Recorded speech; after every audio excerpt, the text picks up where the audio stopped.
Sweet pongal ಮಾಡ್ತಾ ಇದ್ದೀನಿ. Sweet ಪೊಂಗಲಿಗೆ ಏನೇನು ಬೇಕು ಅಂದರೆ 1 ಲೋಟ ಅಕ್ಕಿ, 1 ಲೋಟ ಅಕ್ಕಿ ತೊಗೊಂಡ್ರೆ ಅರ್ಧ ಲೋಟ ಹೆಸರುಬೇಳೆ ತೊಗೋಬೇಕು. ಗೋಡಂಬಿ, ದ್ರಾಕ್ಷಿ, ಬೆಲ್ಲ. 1 ಲೋಟ ಅಕ್ಕಿ ತೊಗೊಂಡಾಗ 1.5 ಲೋಟ ಬೆಲ್ಲ ತೊಗೋಬೇಕು. 1 ಕೊಬ್ಬರಿ, 1 ಉಂಡೆ ಕೊಬ್ಬರಿ ತೊಗೋಬೇಕು. 1 ಲೋಟ ತುಪ್ಪ, ಏಲಕ್ಕಿ ಪುಡಿ 1/2 ಸ್ಪೂನು, ಇಷ್ಟು ತೊಗೋಬೇಕು. ಫಸ್ಟು ಹೆಸರುಬೇಳೆನ ಹುರ್ಕೋಬೇಕು. ಅದಕ್ಕೆ ತುಪ್ಪ ಹಾಕ್ಕೊಳ್ತಾ ಇದ್ದೀನಿ.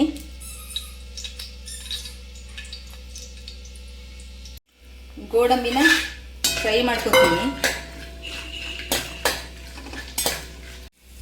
ಹೆಸರುಬೇಳೆನ ಹುರಿಯೋಕ್ಕೆ ಮುಂಚೆ ಫಸ್ಟು ಗೋಡಂಬಿ ಹಾಕ್ಕೊಟ್ಬಿಟ್ಟು ಫ್ರೈ ಮಾಡ್ಕೊಡ್ತೀನಿ. ಒಂದು ಸ್ವಲ್ಪ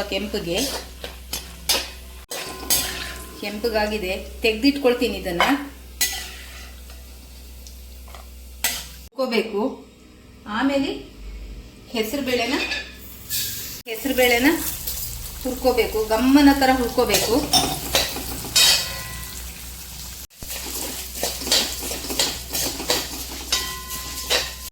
ನೀರು ಕಾದಿದೆ ಚೆನ್ನಾಗಿ. 1 ಲೋಟ ಅಕ್ಕಿಗೆ 3 ಲೋಟ ನೀರು ಹಾಕೋಬೇಕು.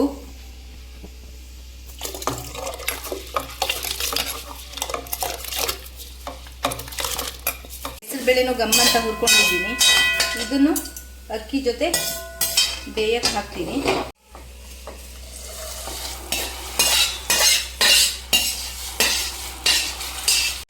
ಇದು 4 ವಿಷಲು ಕೂಗಬೇಕು. ಸ್ವೀಟ್ ಪೊಂಗಲ್ ಮಾಡೋದಕ್ಕೋಸ್ಕರ ಇವಾಗ ಬೆಲ್ಲದ ಪಾಕ ತಗೋಬೇಕು. 1 ಲೋಟ ನೀರು ಹಾಕ್ಕೊಳ್ತಾ ಇದ್ದೀನಿ ಸಣ್ಣ ಲೋಟದಲ್ಲಿ. ನೀರು ಕುದೀತಾ ಇದೆ. ಇವಾಗ ಬೆಲ್ಲ ಹಾಕ್ತೀನಿ. ಇವಾಗ 1 ಲೋಟಕ್ಕೆ 1.5 ಲೋಟ ಬೆಲ್ಲ.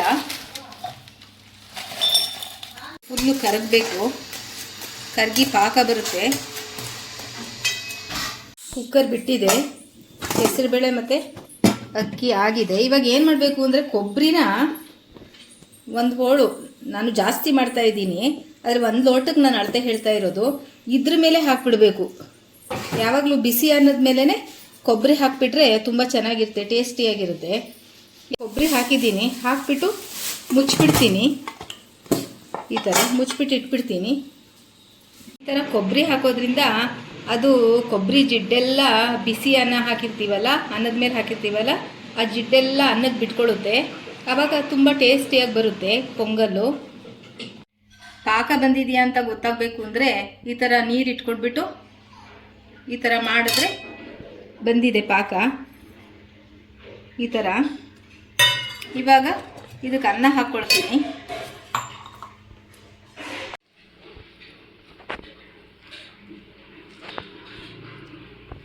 ಇವಾಗ ಇದನ್ನು ಪಾಕಕ್ಕೆ ಹಾಕೋತೀನಿ.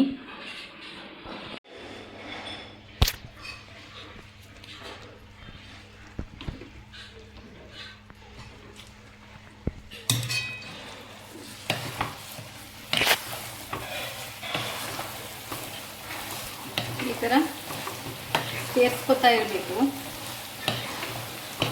ಈ ಥರ ಚೆನ್ನಾಗಿ ಕೂಡ್ಕೋಬೇಕು.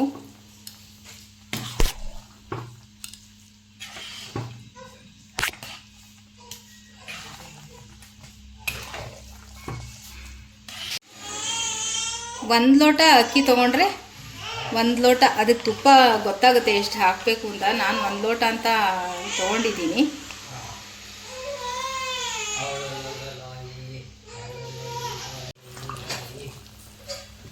ಈ ಸಕ್ಕರೆ ಪೊಂಗಲಿಗೆಲ್ಲ ತುಪ್ಪ ನಾವು ಎಷ್ಟು ಚೆನ್ನಾಗಿ ಹಾಕ್ತೀವೋ ಅಷ್ಟು ಟೇಸ್ಟಿಯಾಗಿರುತ್ತೆ. ಈ ದ್ರಾಕ್ಷಿನೂ ಅಷ್ಟೇ, ನಾವು ಹುರ್ಕೊಳಕ್ಕೆ ಹೋಗಬಾರ್ದು. ಹುರ್ಕೊಂಡ್ರೆ ತುಂಬ ದಪ್ಪ ದಪ್ಪ ಆಗುತ್ತೆ, ಒಬ್ಬೊಬ್ರಿಗೆ ಇಷ್ಟ ಆಗಲ್ಲ. ನಾವು ಹಿಂಗೆ ಹಾಗೆ ಹಾಕ್ಬಿಡ್ತೀವಿ.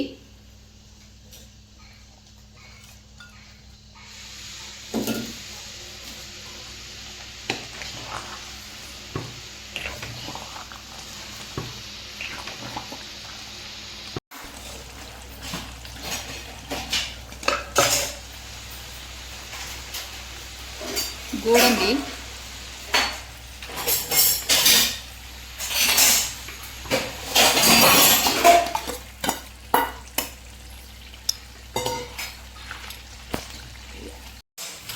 ಆಯಿತು ಪೊಂಗಲ್ಲು.